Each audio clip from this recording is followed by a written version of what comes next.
Resonance. What's resonance? Well, resonance is the tendency of a system to oscillate at maximum amplitude at certain frequencies. These frequencies are known as the system's resonance frequencies or resonant frequencies, sometimes referred to as the natural harmonies or natural frequencies. What resonance is all about is a way of amplifying frequencies, and certain bodies will take up vibrational energy and amplify it. The most common example people use of resonance is a playground swing. So someone's sitting on the swing, you give them a gentle push, and you just keep giving them a gentle push, but if you time that gentle push at the right time, the person on the swing will get a larger and larger amplitude, because each time you're pushing with the swing systems with its natural resonance frequency. If you try and push someone when it's not the right time to push, you hurt your arms, don't you? It's not the natural time to push, and so most bodies have these sorts of natural frequencies at which they like to oscillate. And so here we go. Even small periodic driving forces can produce large amplitude vibrations, and we're going to look at some of the examples of this, so it will make a bit more sense as well, because the system stores vibrational energy. Now, just 3 points here that make sort of common sense. You don't have to memorize these, you just got to understand what they are talking about. So it is easy to get an object to vibrate at resonance frequencies, but it's hard to get it to vibrate at another frequency. So if you pluck a string on a guitar, it has a natural frequency at which it wants to vibrate, and if you try and pluck it so it doesn't vibrate at that string, it just doesn't sound right and it doesn't work. It doesn't really want to do it. And if you can force things to vibrate at frequencies that they don't want to vibrate, but usually it's a sort of destructive vibration and can destroy things. A vibrating object will pick out its resonance frequencies from a complex excitement and vibrate at these frequencies. What that means is if there's a multitude of frequencies out there and something wants to resonate, it will actually only tune into the frequency that's causing it.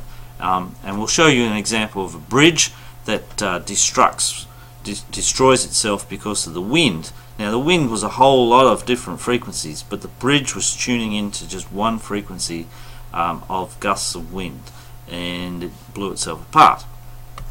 And there's another example of a walking bridge in London, where there's lots of frequencies, a multitude of different frequencies being produced by people walking, but the bridge just picked out one frequency and started to vibrate to that frequency, which then caused people to walk at that frequency, which then caused it to vibrate more, and then it had to be closed.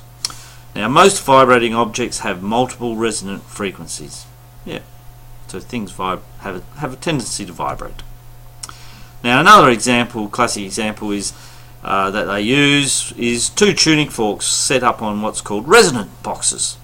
And if you hit this tuning fork, it causes the air to vibrate at that frequency and radiates out in all directions. And if this tuning fork is the same frequency as that tuning fork, it will pick up that energy in the vibration of the air, and it will start to vibrate, resonate. And if you then stifle this one, so stop this one from making sound, you should hear this tuning fork resonating. So it's picked up the energy from the wave from this tuning fork.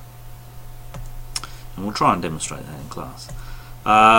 So what were some of the examples? Now, soldiers on a bridge. Traditionally, when soldiers walk across a bridge, usually they're going left, right, but when they come to a bridge, the sergeant yells out, soldiers break step, and that means that they have to stop marching and have to walk irregularly, so they all have to walk differently.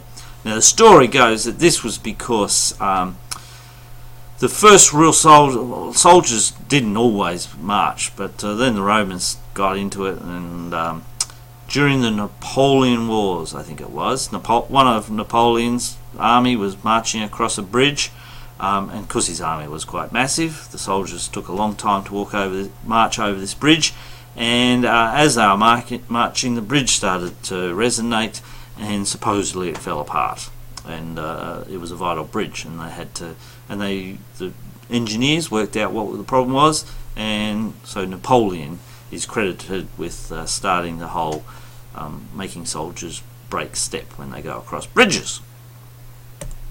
Pushing on a swing I've talked about. The Tacoma Narrows Bridge, that's the bridge that blew itself apart in a wind. There's a whole lot of videos, or a video or two. They'll be on the OneNote for you to watch, or you can Google it, have a look at it on YouTube. It's quite impressive. A Russian modern example of that is a Russian bridge that started to vibrate because of its resonance, and there's a clip on the OneNote about that as well. Now, another example would be opera singers who are famed for being able to break a glass with their voice. They hold a crystal glass up against their mouth and they sing, and if they hit this, what they do is because they've got very good control of the frequencies of their vocal cords, they can listen to the resonance of the glass, and then they just keep singing that note, and the glass eventually shatters. And I think the Mythbusters did it once because they thought it wasn't true, but then they could do it. Wine glasses singing. What do we mean by that? If you get a wine glass and put a bit of water on your finger and just rub it around the room, you can make a wine glass sing to a very high resonance. And people have actually made musical instruments of a whole lot of glasses, and they play them. They have them rotating and they play them with their fingers. It's supposed to be a very irritating instrument. Seashells on the seashore. What's that got to do with resonance? Well, as a kid, have you ever picked up a biggish seashell, held it to your ear, and what you hear, or supposedly what you hear, is the seashore. And so when you take that seashell home, a long way away from the seashore, you hold it up to your ear and you can still hear the sea. And what that's about is the shell is actually just resonating to all the vibrations around and producing that noise, no matter where it is. It doesn't have to be by a seashore. Shock absorbers. So shock absorbers on your car are designed to absorb shocks, but they all will have a resonance. Some people have discovered on certain speed humps, speed humps are designed to slow you down because they give you a big bump. But some people discover that certain speed humps, if they go across them faster, the shock absorbers actually just absorb that energy because that little bump is within the resonance of the shock absorber. Another example is corrugations on a road. If you've ever been on a dirt road with lots of corrugations, it's like corrugated iron. If you drive really slowly, the car shakes itself. But most people in outback Australia, where there's hundreds of kilometres of corrugations, they soon discover that you can drive at a certain velocity. 60, you might go at 60 kilometres an hour, and it's just, the car's all shaking itself apart. But if you go 63 kilometres an hour, the shock absorbers start doing their stuff and resonating at the right frequency, and the road becomes smooth, even though it's corrugated. The Millennium Bridge is that London Bridge I was talking about, where pedestrians were causing it to vibrate. There's a clip on OneNote, or go to YouTube and search for it. Sound as a weapon. That's an example from when the Japanese are down whaling in Antarctica and the Sea Shepherd is trying to stop them. The Japanese actually used a sound weapon against them, which produced a high pitched sound that hurts the people. They pointed at a helicopter, which wasn't that good, because what if the pilot couldn't well, the natural instinct is to try and put your hands over your ears because it hurts, and what if a pilot of a helicopter did that? Wouldn't be good. But the US is generating weapons using sound, and a lot of them rely on resonance as part of the component. Helicopters, there's some pretty interesting videos of how helicopters can get, when they first touch down, they can get a vibration within them, and if you stay on the ground, the helicopter will just shake itself apart. And there's a couple of videos of helicopters shaking themselves apart, and what the pilots are trained to do is, if they touch down and they get this vibration, what they have to do is take off straight away, and it calms the whole vibration. And there's a clip of actually it happening on a TV show where they were recording it. The guy had to land a helicopter on a helipad on top of a skyrise.